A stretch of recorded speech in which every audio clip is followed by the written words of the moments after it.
I'm very good with the percentage points and numbers when it came to sequencing and things like that. That's why I liked Upstart Goblin. I played Upstart Goblin and another deck I played.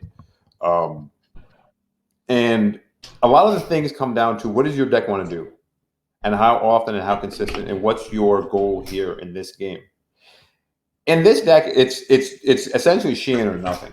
The other cards are way too mediocre. You're not going to win there. Or like yeah, you ain't lying. So if you needed to make a Sheehan, and that was your only way of winning a realistic game, you had to make sure it was as consistent as possible. So 3 upstarts and knowing how to sequence helped it all out. And like I did the same thing Frazier did, where you make the 8 hands of 5 cards each, which ones are playable. Once you learn how to sequence and know what you're supposed to be doing, and you add upstarts in there, and it just becomes so much more fluid, and the hands are so much better, and the 1,000 life points is so negligible anyway.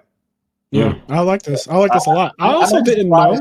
I'm surprised it took so much from Hoban to make the card stand out. I feel like the card should have been really like people played 40 anyway.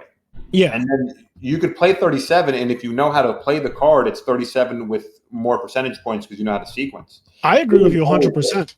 It was always good. It never had the. I don't know. People were people just not like, oh, this card's bad because my opponent gains life points? I don't know what the mindset was, honestly. I can't remember why we never played it. Because if you think about it though, Nizar, so my deck, right? Pretty much every deck that I've ever played that didn't run Upstart should have just been running Upstart. Yeah.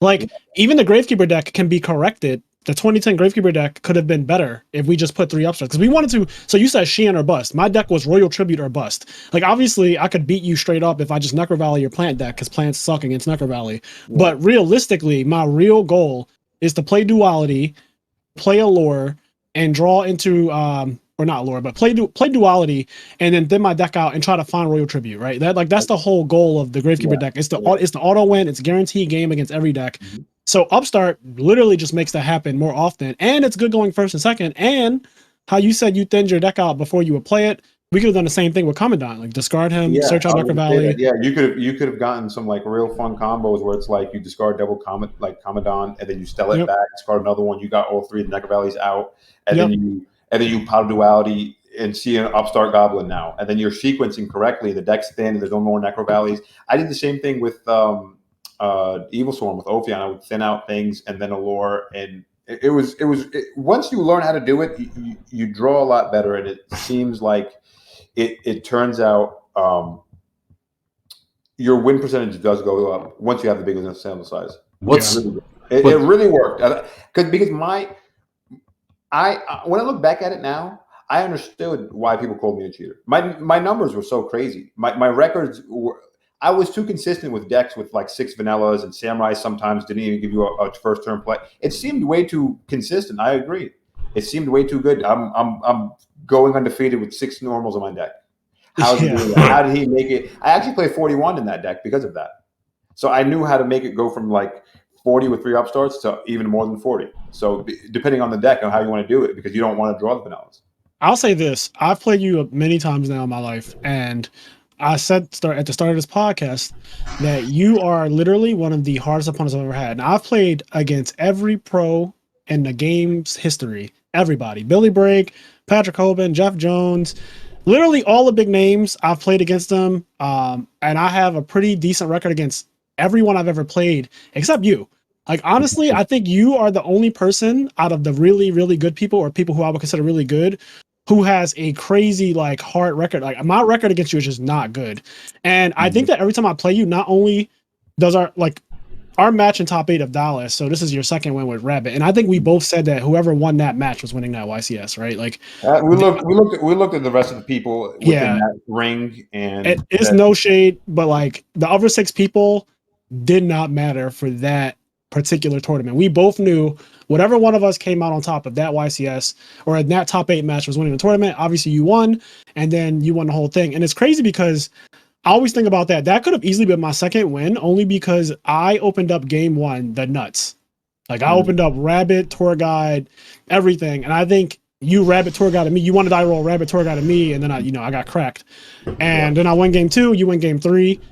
I definitely look at you as just one of those people that I don't think you did anything crazy in my match. I don't think there was any like suspicious thing that happened in my match.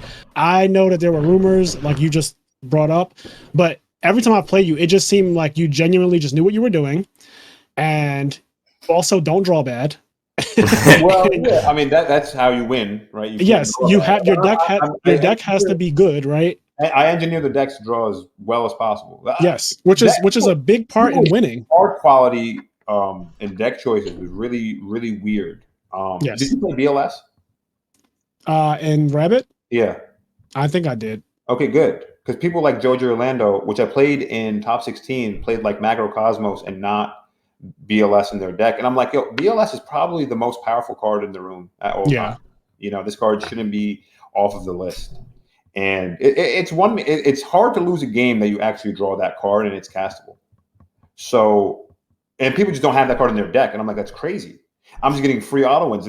I have so many cards in my deck that are so much better than my opponent's cards, and other people are playing bad cards. I think that's what attributes to most winners' success is how good the deck actually is. It doesn't actually come down to the gameplay every single time. If your deck is just better, you look at Desmond Johnson, he was never good. He just copied Hoban's list every single time, and the card quality was great. Not him catching a shot 2 episodes in a row. He just caught a shot. I literally brought. I swear to God, the last episode we did with a Yu-Gi-Oh guest, which was it? TJ Kinsley, right? Yeah. So in the TJ Kinsley episode, I jokingly, but also like half serious, brought up the fact that one of the people with the most tops in the fucking world, maybe not as much now, because like back then 20 used to be an insane number of tops, and Desmond had like 20 tops or some crazy shit. And I was like, no offense, but Desmond's not the best player by any means, but he's so close to Patrick that he has the best deck every single event. So like, if you just have the best deck every event, you can definitely top almost every event, and that's what he's doing. Absolutely, especially like him telling him how to play the deck, things like that. Fundamentally, he'll be there. He wasn't a bad Yu-Gi-Oh player at all. I'm not. Yeah, he's not bad. I'm not throwing any shade on him. I have love. But before he met Hoban, and he will tell you this, before he was really hanging with Patrick, he used to play the Karakuri deck. Yeah, I remember that. And that deck is just not. It's not it. It just wasn't it. Yeah. So I think he topped something with it. And he did top something with it, but that still doesn't make it okay. Because what's funny is he looks like one of my friends, and we made fun of him for that. Desmond looks like one of your friends. Do you know Kenny McCarthy? Of course I know Kenny McCarthy. Are you kidding? Good. Because Kenny, you'll be hearing this. I love you, brother. He looked like him in that interview he had with us. We made fun of him, so I knew who he was. He started messing with Hoban, got the goo every single week. Every week. Right, and started topping here and there.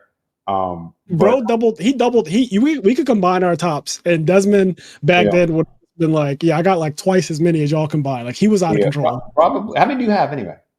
I think after everything is said and done, I have 22. But if you do not count ARGs, I think it's 16 or 17. 16 or 17. Okay. Yeah, so I think I have 5. I have 5 or 6 ARG tops, and then the other ones are all Konami because I know people like to get all weird about the whole ARG and Konami thing. So I have 22 total, but if you take away ARG, I have like 16. And I know I have 16 because I saw something recently. Oh, it was Patrick used to do a list of like the top players in the world based on number of tops, right? So he would have like your tops and your wins next to your name. Mm-hmm. And I remember Facebook actually just showed me the picture this morning. I should have saved it. Facebook showed me a picture this morning that was me reposting Patrick putting it in Zodiac Duels on one of those pages, and it said Frazier Smith 16 next to it. And then like Adam Korn had fucking like 33 or something crazy, you know. Yeah. If you play for a long time, if you're good, listen, you could win a lot. All you guys are listening that aren't winning a lot, man, you practice. Yes. Also, so we both stopped. I stopped playing 6 years ago. So I stopped playing 2016, 2017. I think 2017 was like the last event I even went to, but I really stopped playing like 2016. I was done. I was on my way out. If you want to delve into why I really stopped playing, we could get back. There's so many things. You're making me realize there's so many things I do want to talk about with you because you're such a fucking interesting person to me. Yeah. Hey guys, if you like this clip, we have full video versions of our podcast episodes available on the IMNerd Patreon, as well as exclusive content. If you'd like to listen to our full podcast episodes or find us on any other social media platforms, you can do so by clicking the link tree below.